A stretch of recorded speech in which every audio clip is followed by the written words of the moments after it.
नमस्कार मंडळी, मी रवींद्र कांबळे आपली संस्कृती या मराठी यूट्यूब चॅनलवर आजच्या व्हिडिओमध्ये आपलं सर्वांचं स्वागत। मंडळी, श्रावण महिन्यातील पहिला सण म्हणजे नागपंचमी।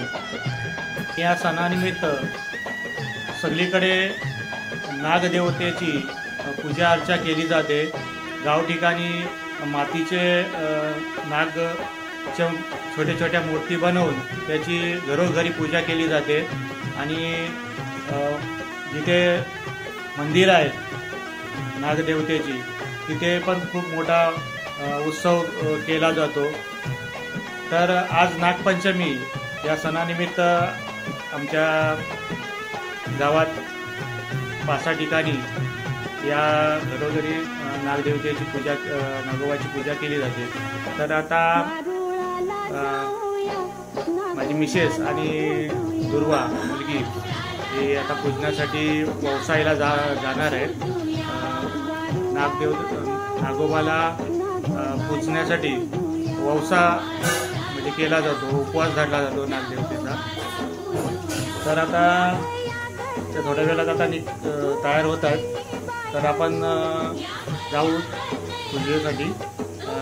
मिसेसच्या मावशीच्या घरीच असा नागोबा पाटावर वगैरे मांडून त्याची पूजा करतात। तर आपण थोड्या वेळात जाऊ, ती कशी पूजा केली जाते ते आता आपण बघू।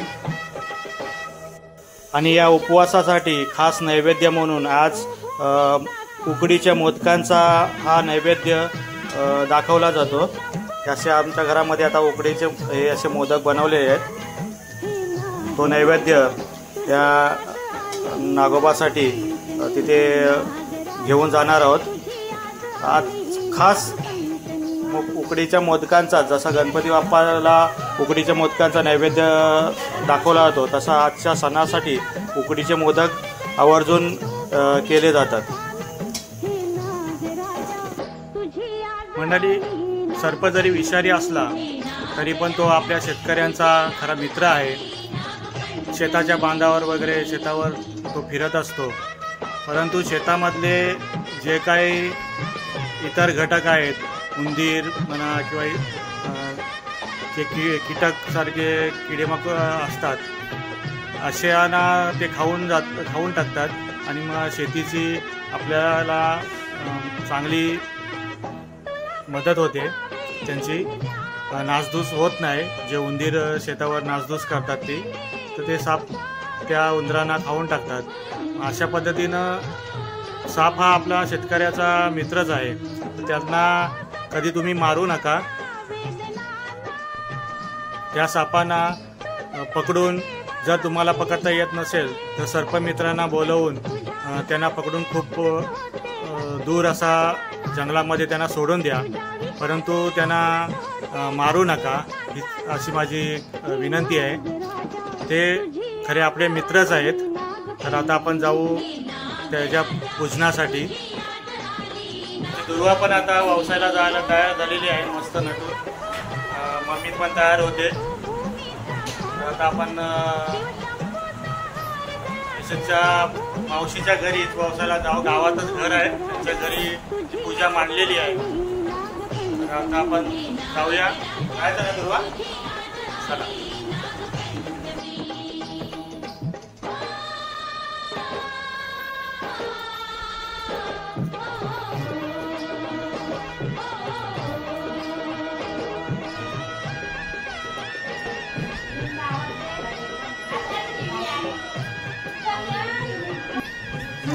परी, हे परी,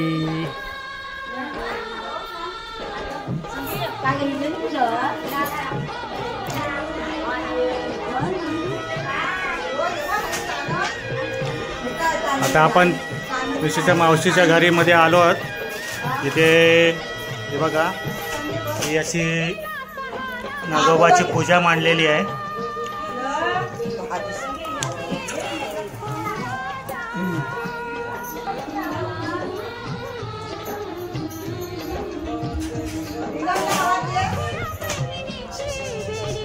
इथे नागोबाची मूर्ती इथं मांडलेली आहे। मातीची बनवून त्याला असा विड्याच्या पाण्याने आणि असा जंगलामध्ये असा ताना मिळतो, वेल असते ही ह्या पानानेच खरी म्हणजे पूजा केली जाते। हा त्या नागदेवतेला अर्पण केला जातो।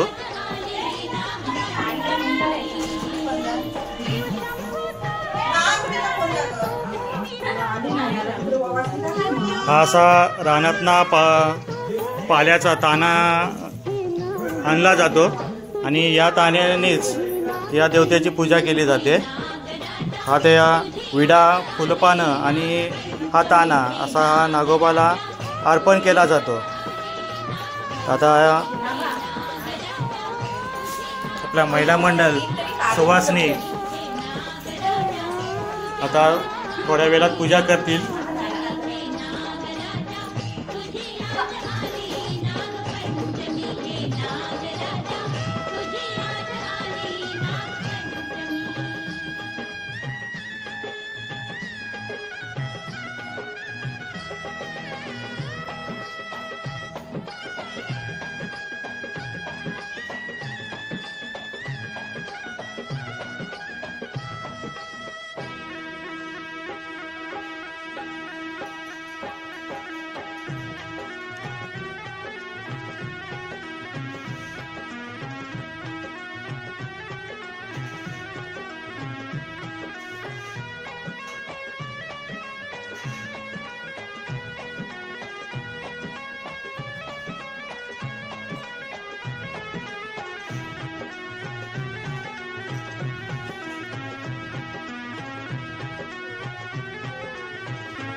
मंडळी, अशा पद्धतीनं ही नागदेवतेची आज पूजा अर्चा केली जाते। गावातील सर्व महिला माता भगिनी अशा पद्धतीनं या नागोबाची पूजा करण्यासाठी येथे येत असतात। तर तुम्ही बघू शकता इथे विड्याचं पान, सुपारी आणि हा ताना खास जंगलातून आणला जातो आणि याचा मान या नागोबाला दिला जातो आणि मोदकाचे लाडू खास करून या आजच्या उपवासासाठी नैवेद्य म्हणून दिला जातो। तर अशा पद्धतीनं आमच्या रायगड जिल्ह्यामध्ये कोकण पट्ट्यामध्ये अशा पद्धतीनं ही नागोबाची आज नागपंचमीच्या दिवशी पूजा अर्चा केली जाते।